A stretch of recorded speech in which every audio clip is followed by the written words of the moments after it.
आइए आज हम लोग इस वीडियो के माध्यम से दिशा के नाम का ज्ञान करते हैं। जैसे साधारण रूप से हम जानते हैं कि दिशा 4 होती है, जिसको पूरब, पश्चिम, उत्तर, दक्षिण के नाम से हम जानते हैं। लेकिन परीक्षाओं में, प्रतियोगी परीक्षाओं के जैसे कठिनता का स्तर बढ़ता जा रहा है, उसमें 2 दिशाओं के बीच के नाम को भी पूछा जाता है। जैसे पूछा जाए, जैसे इस बार उत्तर प्रदेश पुलिस की जो परीक्षा हुई उसमें भी एक प्रश्न आया था।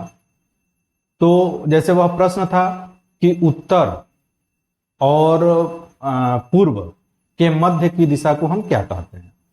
तो उसी तरह किसी छात्र ने ही मुझसे पूछा कि इस तरह के जो बीच के कोण होते हैं, जैसे उत्तर पूर्व के बीच की दिशा को क्या कहेंगे, दक्षिण पश्चिम के बीच के कोण की दिशा को हम क्या कहेंगे।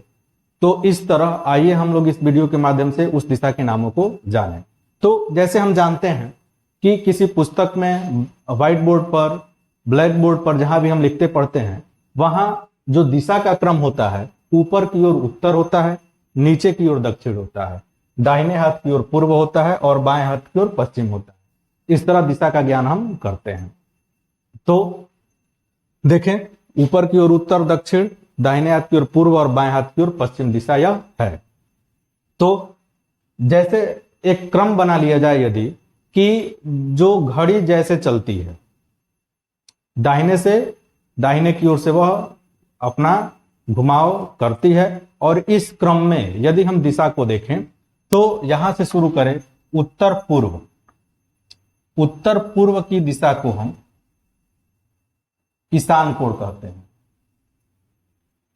पूर्व दक्षिण की दिशा को हम आग्नेय कोण कहते हैं। दक्षिण पश्चिम के मध्य की दिशा को हम नैऋत्य कोण कहते हैं, और पश्चिम और उत्तर के बीच की दिशा को हम वायव्य कोण कहते हैं। तो जो दोनों के बीच का कोण होता है, उसमें उत्तर पूर्व के बीच का जो है वह ईशान कोण, पूर्व और दक्षिण के बीच का आग्नेय कोण, दक्षिण और पश्चिम के बीच का नैऋत्य कोण, और पश्चिम और उत्तर के बीच का वायव्य कोण। इस तरह यदि हम देखें तो पूर्व, पश्चिम, उत्तर, दक्षिण, आग्नेय, वायव्य, ईशान और नैऋत्य, यह 8 दिशा हमारे सामने है।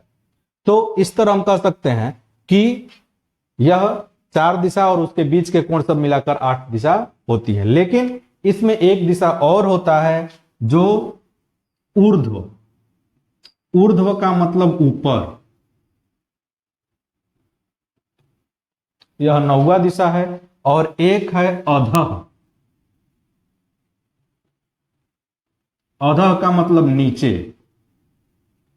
या यह कह लिया जाए कि जो दिशा होता है वह पूर्व, दक्षिण, पश्चिम, उत्तर, आग्नेय, नैऋत्य, वायव्य, ईशान, ऊर्ध्व और अधः। ऊर्ध्व को हम आकाश और अधः को हम पाताल भी कह सकते हैं। इस तरह हमारी जो स्थिति होती है वह 10 दिशाओं के मध्य की होती है, और इस तरह कुल मिलाकर 10 दिशाएं होती है। यदि आपको यह जानकारी अच्छी लगी हो तो आप इस वीडियो के लिंक में कमेंट करें, और यदि आप इस तरह की और ज्ञानवर्धक वीडियो देखना चाहते हैं, यदि किसी टॉपिक पर आपको जानकारी चाहिए, तो आप इसमें कमेंट करके मुझे बताएं, जिससे मैं आपकी सहायता कर पाऊं। अगर यह वीडियो आपको अच्छी लगी हो तो इसमें कमेंट करें और इस पेज को फॉलो करें। धन्यवाद।